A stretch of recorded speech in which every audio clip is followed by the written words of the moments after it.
कर दिया जी चालू। आर्यन से बात करो। साथियों, हम लोग यहाँ डिटेन किए गए हैं हाँ? क्योंकि मैं अधिवक्ता हूँ, इसे गिरफ्तार कहना ठीक नहीं है। हम लोग अभिरक्षा में हैं, कस्टडी में केवल है, गिरफ्तार नहीं है।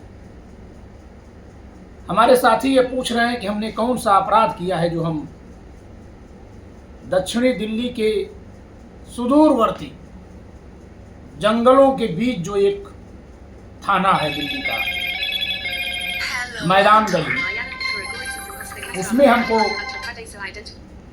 ला करके डिटेन किया गया है। तो हमने अपराध यही किया है कि हम 5000 साल के जन्मजात अपराधी हैं, यही हमको कहा जा रहा है। 5000 साल से अब तक हमने क्या अपराध किया वह तो नहीं पता, लेकिन अभी कौन सा अपराध किए हैं आज़ादी के समय से अब तक, इसकी कुछ लिस्ट हमारे पास है, हम आपको सुना दे रहे हैं।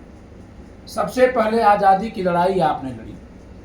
आज़ादी की लड़ाई आप तब लड़े जब इस देश में जितनी रियासतें थीं उनके रियासतदार आप थे। जितने जमींदार थे उसमें 90% जमींदार आप थे।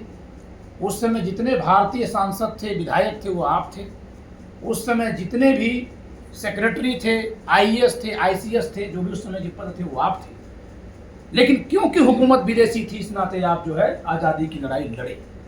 तो इसलिए जितने बलिदानी हुए वो भी आप थे, जो जेल गए वो भी आप थे, जो लाठियां खाए वो भी आप थे, जो फांसी के फंदे पर झूले वे भी आप थे।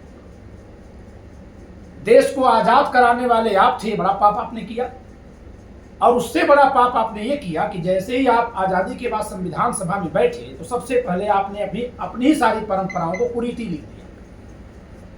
फिर आपने अपने ही रियासतों को नष्ट कर दिया, ये पाप आपने किया। फिर आपने अपने समाज के जमींदारों की जमींदारियां उजाड़ दिया। आपने जमींदारियां उजाड़ी। Doctor Bhimrao Ambedkar supreme court में मुकदमा लड़ रहे थे जमींदारों का कि जमींदारी बचाई जाए।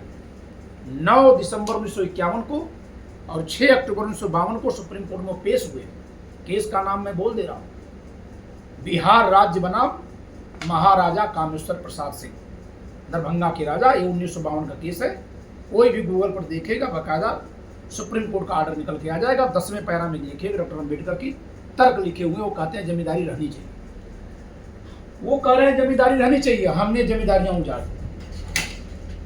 हमने इसके बाद अगला पाप क्या किया? अगला पाप हमने ये किया कि लोकतंत्र हम लाए लेकिन खुद पर प्रतिबंध लगाए। आज तक हमारे यहाँ जितनी सुरक्षित सीटें हैं वहां हम चुनाव नहीं लड़ने। हम का मतलब साहब, हम जहां से आते हैं, हम का मतलब स्वर्ण, हम का मतलब सवर्ण, OBC और अल्पसंख्यक सब। कोई नहीं लड़ सकता। अच्छा, लेकिन कानून तो हम ही बनाए ना। जी हमारे जी OBC भाई तो उस समय हमारे साथ थे। जी जी जी नेतृत्व तो हमारे हाथ में था। हमने इतने पाप किए। पार्षद साहब, हम लोग जहां से आते हैं, मैं जहां से आता हूं, पूर्वी यूपी के मोहम्मदाबाद गोहना विधानसभा मऊ जिले में सन 1962 के बाद से वो सुरक्षित है। 1962 के बाद से आज 2026 तक वो सुरक्षित है। केवल 3 जाति के लोग ही चुनाव लड़ते हैं, उन्हीं में से विधायक है। लालगंज लोकसभा सीट भी सुरक्षित है हमारी। अब तो 2000 से खैर घोसी में हम लोग चले गए, लेकिन जो हमारे अगल बगल के गांव के लोग लालगंज में हैं, अभी भी उनकी लोकसभा और विधानसभा दोनों सुरक्षित है। वो चुनाव नहीं लड़ सकते। यानी हम देश तो आजाद कराए, लोकतंत्र लाए, खुद की राजशाही उजाड़े, लेकिन अपने लिए हमने हथकड़ी लगा दिया कि हम चुनाव नहीं लड़ेंगे। और जिनको आगे बढ़ाया वो गाली दे रहे हैं। उनमें से कुछ गाली दे रहे हैं, सभी नहीं, कुछ गाली दे रहे हैं, लेकिन ये सरकार उनके साथ खड़ी है और हमारे खिलाफ क्या कर रही है? कानून लेके आ रही है। कानून लेकर के हमारे पर थोपने पर अड़ी है। तो आपने ये पाप किए हैं प्रवीण भाई, हमने ये पाप किए हैं। हमसे कहा गया आपने ये पाप किया। अच्छा, हमने ये किया, रुकिए इसका भी प्रायश्चित करते हैं। हम प्रायश्चित करने पर आ गए। आज आपकी हैसियत मिटाने वाले खड़े हो गए, नारे लगा रहे हैं। नारे लगाते तिलक तराजू और तलवार इनके मारो जूते। आपके खिलाफ नारे लग रहे हैं सरेआम, और कहा जा रहा है कि अपराध आप करते हैं दूसरों के खिलाफ। ऐसा कानून मोहम्मद बिन तुगलक के समय भी नहीं था।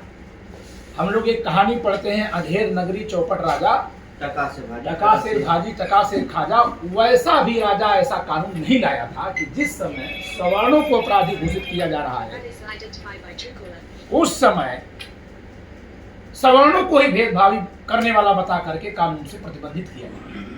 तो सवर्ण भाइयों से मेरा अनुरोध है कि आप किसी समाज को अपने खिलाफ मत मानिए, सरकार आपके खिलाफ है। बिल्कुल सरकार की और क्योंकि सरकार आपने बनाया तो आप खुद अपने खिलाफ थे, और ये पाप आपने अभी नहीं किए हैं, कब से किए, मैंने सारे पाप आपके गिना दिए।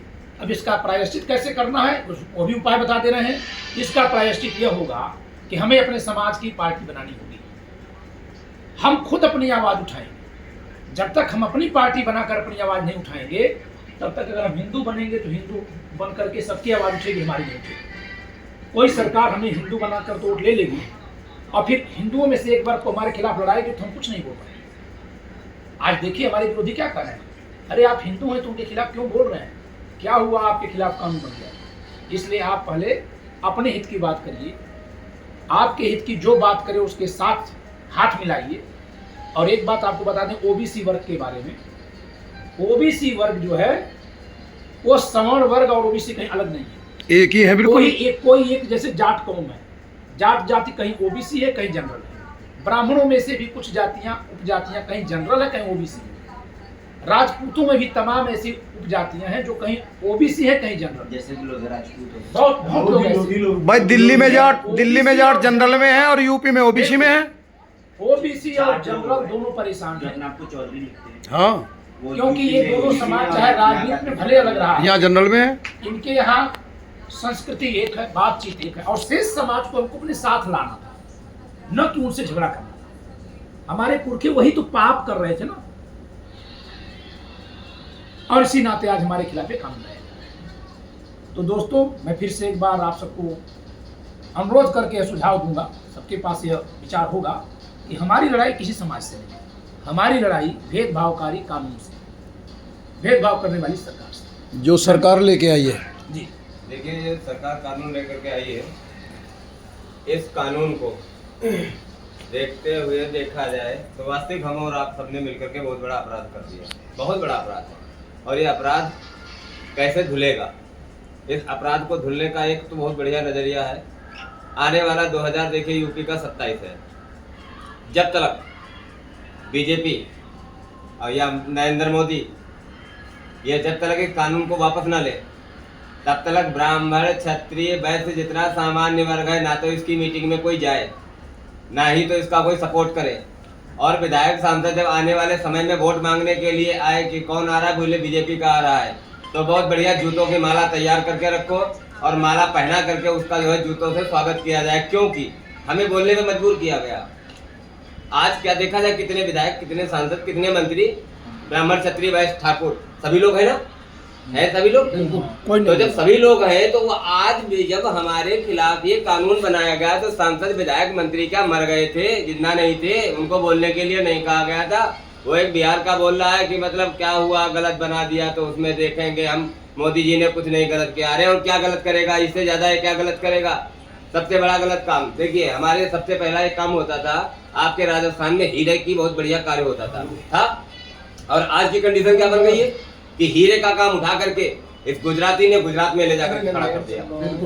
समझ गए क्यों? क्योंकि ये चाहता कि जितना व्यापार हो सब मेरे यहाँ हो। अबे तेरे यहाँ सब व्यापारी रहते हैं, हमारे यहाँ मतलब कोवट रहते हैं, तू टैक्स हम लोगों से ज्यादा लेता है, उसके बावजूद मतलब। और अभी सीतारमण ने एक बिल पास किया। तो मैं एक बात आपसे पूछूंगा, हाँ जी, कि जो आप अभी समस्या बता रहे हैं, हाँ। तो यूजीसी कानून के रोल बैक करने से उस समस्या का समाधान तो नहीं होगा? बिल्कुल होगा। नहीं, कैसे होगा? हम बताते हैं उसको। यदि यूजीसी यानी यूजीसी के वापस लेने के बाद भी सरकार से हमारे सवाल बनेंगे? बिल्कुल बनेंगे। ये मेरे कहने का सवाल हम जरूर करेंगे हाँ, सरकार से, लेकिन हमारी एक चीज, यदि हम एक बार हमारे साथ में विश्वासघात हो जाता है, एक बार हमारे विश्वासघात हो गया तो विश्वासघात करने के बाद हम विश्वास उसके ऊपर करने के लिए तात्पर्य नहीं होंगे। गधे कहते कहावत कही गई है कि कुत्ते की दुम को 12 वर्ष तक नली में डाल के रखो, लेकिन जब निकालोगे तो टेढ़ी की टेढ़ी निकलेगी। ये कुत्ते की दुम है, ये बिल्कुल कभी नहीं किसी की हो सकता है, ये हो ही नहीं सकता है। गुजराती है, ये अपने किसी भी खाका नहीं हो सकता है, ये बहुत दुष्ट आदमी है।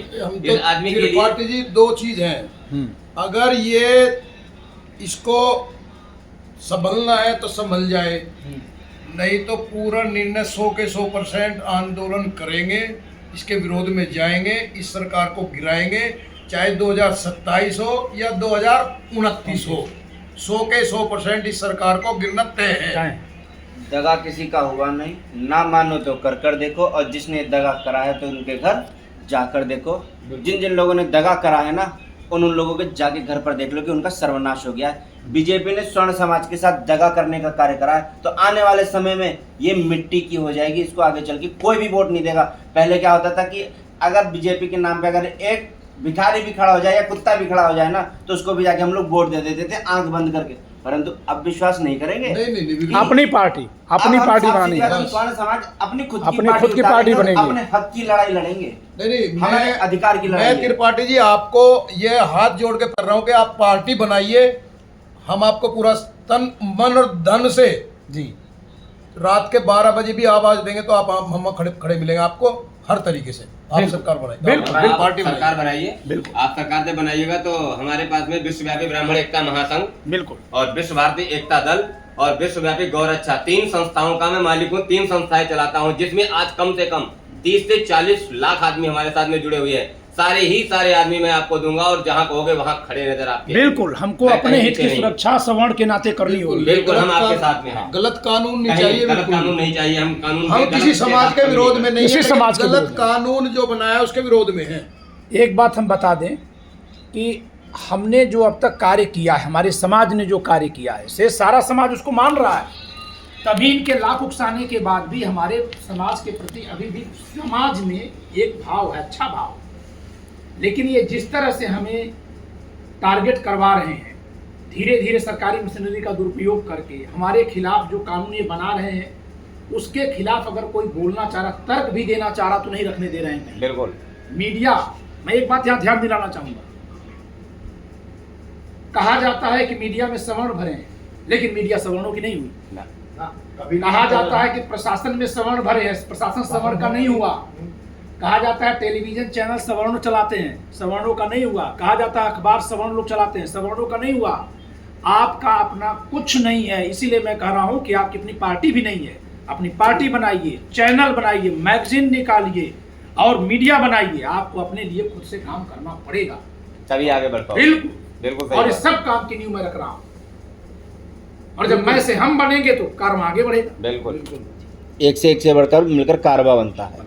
और आपके पास में अखबार भी चलता है, अपना अखबार भी है, दैनिक दर्शन उजाला डेली का है हमारा। बिल्कुल। और दैनिक दर्शन उजाले में आप न्यूज भेजिए, कंपलसरी लगेगी आपकी, कंपलसरी दी जाएगी, क्योंकि हमें कुछ लेने नहीं जाना, बहुत कुछ बना रखा हूँ। और मैं आगे आने वाले समय में अपनी सरकार बना करके और तब अपनी व्यवस्थाएं आगे को रखी जाएंगी, जब तक नहीं होता। बिल्कुल बिल्कुल, मतलब हम अपने समाज के प्रयास हितों को सर्वोपरि रखेंगे, कम से कम 20 वर्ष से करना पड़ेगा। प्रयास करिए, हम आपके साथ में हैं, बिल्कुल। पूरा संगठन आपके साथ में बिल्कुल होगा। बिल्कुल। हम तो त्रिपाठी जी, हमें तो जो भी आप आदेश करेंगे हम तैयार हैं। कोई दायित्व देंगे तो भी करेंगे, दायित्व नहीं देंगे उससे ज्यादा करेंगे। बिल्कुल अब वो आप बिल्कुल दायित्व हमें देंगे, आप किस कहाँ नहीं हम बिल्कुल दायित्व देंगे। कहाँ पे आते हैं? दायित्व जो दायित्व संभालने वाले लोग हैं, उन्हीं को दायित्व दिया जाएगा। जो वहां से चल के दिल्ली तक आए हैं, निश्चित तौर से वो दायित्व संभालने वाले लोग हैं। हाँ, अभी एक आध घंटा